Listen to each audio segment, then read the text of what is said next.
فتح یرموک کے بعد حضرت ابو عبیدہ بن جراح نے دمشق میں اپنی فوج کے سرداران سے مشورہ کیا کہ اب کس طرف جانا چاہیے۔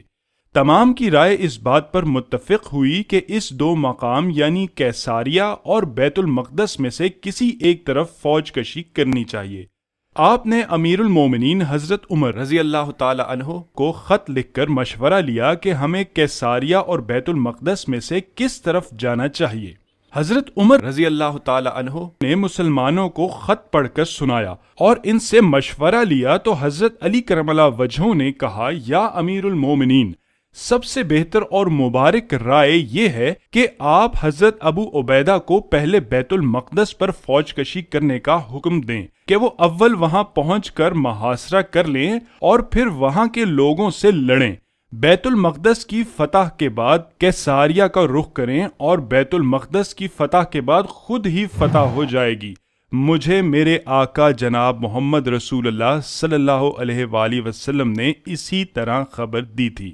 حضرت عمر نے فرمایا کہ حضور صلی اللہ علیہ وآلہ وسلم نے سچ فرمایا، اور اے ابو الحسن، آپ نے بھی سچ فرمایا۔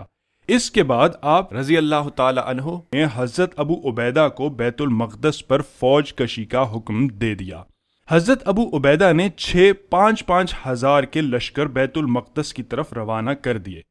مسلمانوں کا لشکر بیت المقدس میں 3 دن تک پڑا رہا اور وہاں کے کسی باشندے نے ان کے ساتھ کوئی گفتگو نہیں کی اور اپنے شہر کو منجنیقوں، تلواروں اور ڈھالوں سے مضبوط کر لیا۔ 5ویں روز حضرت یزید بن ابو سفیان ایک ترجمان کو لے کر ان کے پاس گئے اور ان سے کہا کہ یا تو کلمہ حق کو مان لو یا ہمارے ساتھ صلح کر لو اور ہمیں جزیہ دو یا پھر جنگ کے لیے تیار ہو جاؤ۔ ان میں سے ایک پادری نے ساری بات سن کے شہر والوں کو سنائی تو انہوں نے صاف کہہ دیا کہ ہم قتل ہو جانے کو ترجیح دیں گے۔ حضرت یزید بن ابو سفیان نے حضرت ابو عبیدہ رضی تعالیٰ عنہ کو خط لکھ کر رومیوں کے جواب سے آگاہ کیا اور آپ کی رائے طلب کی۔ حضرت ابو عبیدہ نے جواب میں لکھا کہ ان کے خلاف لڑائی شروع کر دی جائے اور ساتھ میں بھی آ رہا ہوں۔ مسلمان یہ سن کر بہت خوش ہوئے اور ساری رات انتظار میں کاٹ دی۔ ہر سردار یہی چاہتا تھا کہ بیت المقدس اسی کے ہاتھوں فتح ہو اور وہی سب سے پہلے وہاں جا کر نماز ادا کرے اور آثار انبیاء کرام سے بہرہ اندوز ہو۔ آخر کار صبح ہوئی تو ہر سردار نے اپنی اپنی فوج کو اللہ عز و جل کے سامنے لا کھڑا کیا اور ہر سردار نے آیت تلاوت کی، اے قوم، ارض مقدس میں جو تمہارے لیے اللہ نے لکھ دی ہے داخل ہو جاؤ اور پیٹھ دے کے الٹے نہ پھرو ورنہ خسران میں پڑ جاؤ گے۔ نماز کے بعد لڑنے کے لیے نکلے تو بیت المقدس والوں نے تیروں کی بارش کر دی، جن کو مسلمان اپنی ڈھالوں پر روکتے رہے اور شام تک بہادری سے لڑتے رہے۔ اسی طرح 10 روز گزر گئے لیکن بیت المقدس فتح نہ ہو سکا، اور 11ویں روز حضرت ابو عبیدہ رضی اللہ عنہ خالد بن ولید کے ساتھ بیت المقدس پہنچ گئے۔ بیت المقدس والوں پر رعب طاری ہو گیا اور انہوں نے جا کر اپنے پوپ کو خبر دی کہ مسلمانوں کا سردار اپنی فوج کو لے کر شہر میں پہنچ گیا ہے۔ یہ سنتے ہی پوپ کا رنگ فق ہو گیا اور وہ پکارنے لگا، افسوس افسوس۔ یہ سن کر انہوں نے پوچھا کہ یہ کیا؟ پوپ کہنے لگا، انجیل مقدس کی قسم، اگر واقعی آنے والا ان کا سردار ہی ہے تو تمہاری بربادی اور ہلاکت قریب ہی پہنچ گئی ہے۔ انہوں نے کہا، یہ کس طرح؟ اس نے کہا، جو علم ہمیں متقدمین سے وراثت میں ملتا ہوا چلا آ رہا ہے، اس سے یہ معلوم ہوتا ہے کہ طول و عرض فتح کرنے والا، ایک گندم گوں رنگ، ایک سیاہ آنکھوں والا، اپنے نبی حضرت محمد صلی اللہ علیہ وآلہ وسلم کا صحابی عمر نامی شخص ہوگا۔ یاد رکھو، اگر واقعی وہی آ گیا ہے تو نہ تم میں سے اس کے ساتھ لڑنے کی طاقت ہے نہ مقابلے کی۔ میں چاہتا ہوں کہ میں تمہارے ساتھ چل کر اس کی صورت و ہیبت دیکھوں۔ اگر وہی ہوا تو میں اس کے ساتھ ضرور مصالحت کر لوں گا، اور جو وہ چاہے گا اس کی بات مان لوں گا۔ لیکن اگر وہ نہ ہوا تو کبھی بھی اس شہر کو اس کے سپرد نہیں کروں گا، کیونکہ اس شخص کے سوا اس شہر کو اور کوئی فتح نہیں کر سکتا۔ پوپ کے ایک بندے نے مسلمانوں کو جنگ روکنے اور ان کے ساتھ بات چیت کا عندیہ دیا۔ مسلمانوں نے جنگ بند کر کے ان کی بات کو سننا شروع کیا تو انہوں نے کہا کہ ہمارے پاس اس شخص کی ساری علامات موجود ہیں جو اس شہر کو فتح کرے گا۔ اگر تمہارا سردار وہی شخص ہے تو ہم بغیر لڑے یہ شہر تمہارے حوالے کر دیں گے، لیکن اگر وہ نہ ہوا تو یاد رکھو کہ قیامت تک ہم یہ شہر تمہارے حوالے نہیں کریں گے۔ مسلمانوں نے اس کی اطلاع حضرت ابو عبیدہ کو دی۔ وہ آئے اور ان کے سامنے کھڑے ہو گئے۔ پوپ نے ان کی طرف دیکھ کر کہا، تمہیں بشارت ہو، یہ وہ شخص نہیں ہے۔ تمہیں چاہیے کہ اپنے شہر، دین و مذہب کے لیے دل کھول کر ان سے لڑو۔ سخت سردی کے باوجود مسلمان بہادری کے ساتھ تقریباً 4 ماہ تک لڑتے رہے اور محاصرہ جاری رکھا۔ اہلیان بیت المقدس نے جب یہ سختی دیکھی تو انہوں نے اپنے پوپ سے گزارش کی کہ ہمارا بہت نقصان ہو رہا ہے، آپ ایک دفعہ ان سے بات کر کے دیکھیں کہ آخر چاہتے کیا ہیں۔ اگر بات ماننے والی ہوئی تو مان لیں، ورنہ ایک ہی دفعہ دروازے کھول کر ان سے جنگ کریں، یا انہیں مار دیں یا خود کٹ مر جائیں۔ پوپ نے بات مان لی اور آ کر حضرت ابو عبیدہ رضی اللہ تعالی عنہ سے بات کرنے کی خواہش ظاہر کی۔ پوپ نے حضرت عبیدہ سے کہا کہ آخر تم لوگ ہم سے کیا چاہتے ہو؟ یاد رکھو یہ شہر بہت مقدس ہے، جو اس کی طرف بری آنکھ سے دیکھے گا تو اس پر اللہ کا عذاب نازل ہو جائے گا۔ حضرت ابو عبیدہ رضی تعالی عنہ نے فرمایا، یہ شہر واقعی مقدس ہے اور ہم اس سے واقف ہیں۔ ہمارے پیارے نبی صلی اللہ علیہ وآلہ وسلم بھی اسی شہر سے اللہ سے ملنے آسمانوں پر تشریف لے کر گئے تھے۔ یہی شہر انبیاء کا معدن اور وصال حق کے بعد ان کا مسکن رہا ہے۔ ہمیں اس شہر کا تم سے زیادہ استحقاق ہے۔ ہم تم سے تب تک لڑیں گے جب تک اللہ ہمیں اس کا مالک نہ بنا دے۔ پوپ نے کہا، آخر تم چاہتے کیا ہو؟ حضرت عبیدہ رضی تعالی عنہ نے کہا، 3 باتوں میں سے ایک بات مان لو، یا تو کلمہ توحید کے قائل ہو جاؤ، یا ہماری سرپرستی میں رہ کر جزیہ دیتے رہو، یا پھر ہمارے ساتھ جنگ کرو۔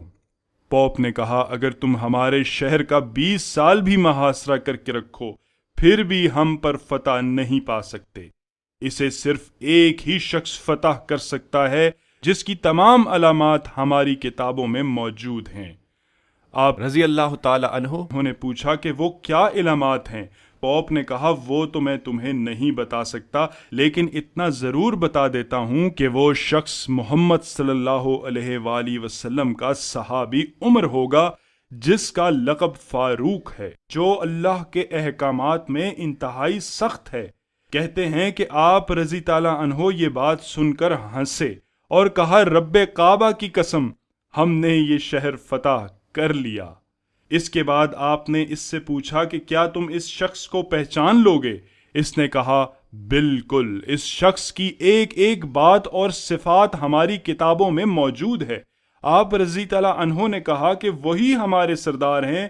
تو پوپ نے کہا، اگر یہ سچ ہے تو آپ یہ ساری خونریزی روک دو اور انہیں یہاں لے آؤ، ہم پہچان کے بعد یہ شہر ان کے سپرد کر دیں گے۔ اس کے بعد حضرت ابو عبیدہ نے حضرت عمر کی طرف خط بھیج کر ساری صورتحال سے آگاہ کیا، تو حضرت عمر حضرت علی سے مشورہ کرنے اور انہیں اپنا قائم مقام کرنے کے بعد شام کی طرف رخصت سفر باندھ لیا۔ جب آپ رضی تعالیٰ عنہ بیت المقدس پہنچ گئے تو سارے مسلمان آپ کو دیکھ کر بہت خوش ہوئے۔ آپ نے سب کو سلام کیا، نماز پڑھائی اور خطبہ ارشاد فرمایا۔ حضرت بلال رضی تعالیٰ عنہ شام میں مقیم تھے۔ جب انہیں پتہ چلا کہ مسلمان بیت المقدس فتح کرنے کے لیے آئے ہیں تو آپ بھی جہاد میں شریک ہو گئے۔ حضرت عمر رضی تعالی عنہ نے انہیں اذان دینے کا کہا۔ جب وہ اشہد ان محمد رسول اللہ پہ پہنچے تو سارے مسلمان رونے لگ گئے۔ حضرت عمر رضی تعالی عنہ نماز پڑھانے کے بعد بیت المقدس جانے کے لیے جب اونٹ پر سوار ہوئے تو آپ کے بدن مبارک پر بالوں کا بنا ہوا ایک خرقہ جس میں 14 پیوند لگے ہوئے تھے پہنا ہوا تھا۔ جب رومیوں کو یہ خبر پہنچائی گئی کہ تمہارے کہنے کے مطابق ہمارے امیر المومنین تشریف لے آئے ہیں تو رومیوں کے سارے بڑے سردار بھی پوپ کے ساتھ آ گئے۔ پوپ نے مسلمانوں سے کہا کہ اپنے سردار کو ہمارے سامنے لے کر آؤ تاکہ ہم انہیں پہچان لیں۔ جب حضرت عمر رضی تعالیٰ عنہ اس پوپ کے سامنے آئے تو پوپ چیخ چیخ کر کہنے لگا، خدا کی قسم یہ شخص وہی ہے جس کی صفات ہماری کتابوں میں موجود ہے، اور یہی وہ شخص ہے جس کے ہاتھ سے ہمارا شہر فتح ہوگا۔ رومیوں نے دروازہ کھول دیا اور عہد و میثاق اور ضمہ کی درخواست کر کے جزیے کا اقرار کر لیا۔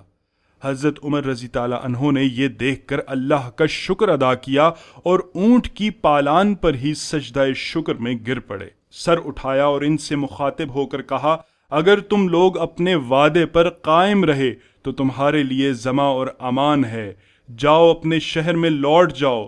رومی اپنے اپنے گھروں کو لوٹ گئے اور دروازہ کھلا چھوڑ دیا۔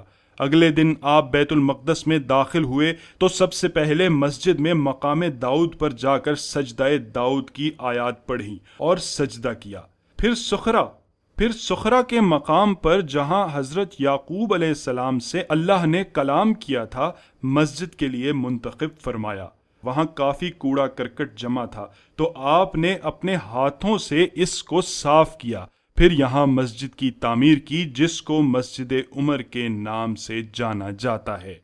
امیر المومنین حضرت عمر رضی اللہ تعالی عنہ بیت المقدس سے عہد نامہ ہو جانے کے 10 دن قیام کے بعد مدینہ منورہ تشریف لے گئے۔ بیت المقدس حضرت عمر رضی تعالی عنہ کی خلاف راشدہ میں 15 ہجری کو فتح ہوا اور 490 ہجری تک مسلمانوں کے قبضے میں رہا۔ اس کے بعد مسلمانوں کی آپس کی خانہ جنگیوں کی وجہ سے عیسائیوں نے پھر حملہ کر دیا اور 70,000 مسلمانوں کا قتل عام کیا اور 91 سال تک قابض رہے۔ اس کے بعد سلطان صلاح الدین نے 1187 عیسوی میں بیت المقدس کو فتح کیا اور ایک بار پھر عیسائیوں سے اچھا سلوک روا رکھا۔ 1914 عیسوی میں ایک عظیم جنگ ہوئی جس کے نتیجے میں بیت المقدس ایک بار پھر مسلمانوں کے ہاتھ سے نکل کر غیروں کے ہاتھ میں چلا گیا، اور اب یہودی قابض ہو کر بیت المقدس کو گرا کر ہیکل سلیمانی تعمیر کرنے کے در پر ہیں، اور بیت المقدس پھر کسی صلاح الدین کو پکار رہا ہے۔